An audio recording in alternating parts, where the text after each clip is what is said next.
Today we are replacing this old school vent fan over the shower. Shouldn't be too difficult. We'll go through each step. Not that it really matters, but this is why we were replacing it. When was this home built? 72. 72. So that right there is a 60-year-old fan, 50-year-old fan. I don't do good at maths. What we're gonna do here is we're gonna completely remove the old fan because it's an old circle. It's difficult to get a newer fan, square-shaped fan into there, and then having to drywall. It's gonna be easier just to cut out a new piece of drywall and re-drywall the ceiling, and then we're gonna move the fan over here and put it into this spot. Our ducting, our vent tube is this direction, so it makes it easier to put it over here rather than on the other side. So it'll be pretty easy. On this wiring, turn your power off. But what we're gonna do in order to disconnect the wiring from down below inside the box is loosen it from here first. So if we loosen it from here, then it'll be easier to pull the wire through by loosening this clamp. So now the wire will pull through easier once we get it disconnected from inside. We could even just pull this all the way off. I've got old school insulation up here, old school fiberglass blown in. So be careful of that stuff because it'll make you itch quite a bit. All those little fibers in there. And I'm wearing a breathing mask as well because I don't want that crap in my lungs. Some people do. Some people love that crap in their lungs. I'm not one of them. Okay. So now that wire is going to be loose. And then the only thing that this is mounted to on this little joist here, it looks like it's just nails. There's a nail there. There's a nail there. So we're just gonna use a pry bar to pry this entire bracket away from the wall and free it up. We're gonna clear out all this insulation around here so that it doesn't fall down in the shower as we're taking it out. That's all I care about. Okay. As long as it switches off, we're okay. So we're gonna expose the wiring connection here inside the box, disconnect it so we can pull the wire out from up above to be able to reconnect it. The new fan. So you already saw how it looks above. So now we're just gonna, all they have this attached to is the black and the white wires, just with little wire nuts here. So we're gonna take the wire nuts off and then we can push those wires out of there. What phone do you have here? I don't know, whatever it is. Is it a Galaxy? No, I'm a man, I have iPhones. iPhone, yeah.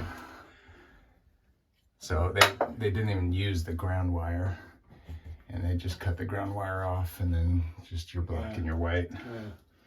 In the Just shower, fine. which is a good place to, Yeah, right. Right where you definitely want a ground. Yeah. So then we can just be able to push that wire back through there, right out that hole. It'll go out that other side. And then the whole fan and everything is completely loose now, so I'll be able to disconnect it from the joist up there. Probably have to do a little change of plans because this wire is only that long. It might reach over there, but I want it to have a little bit of slack, so we'll see. So we're gonna see if I can one-handedly pry this off of here.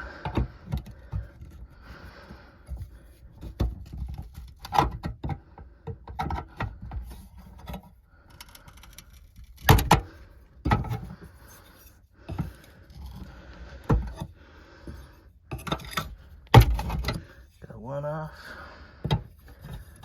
We're gonna go to the other side.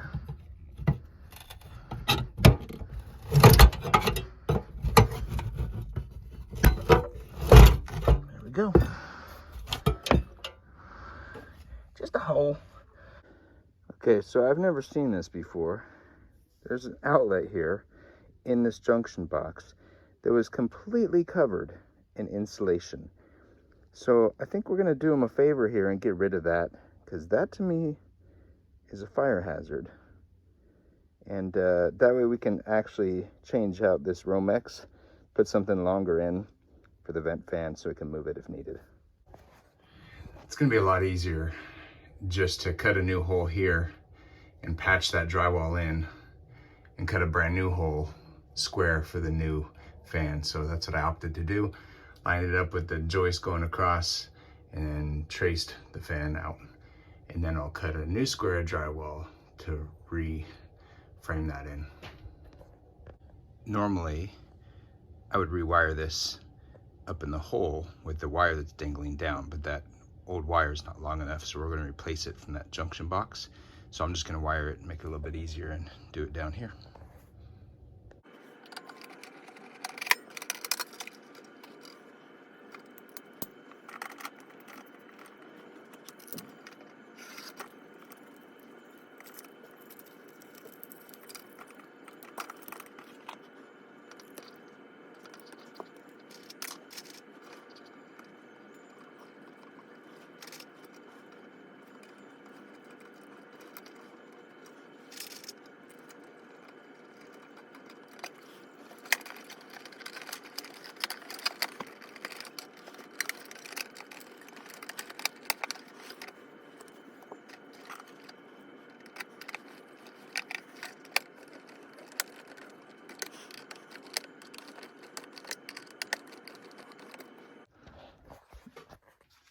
So I put the fan up through the existing hole.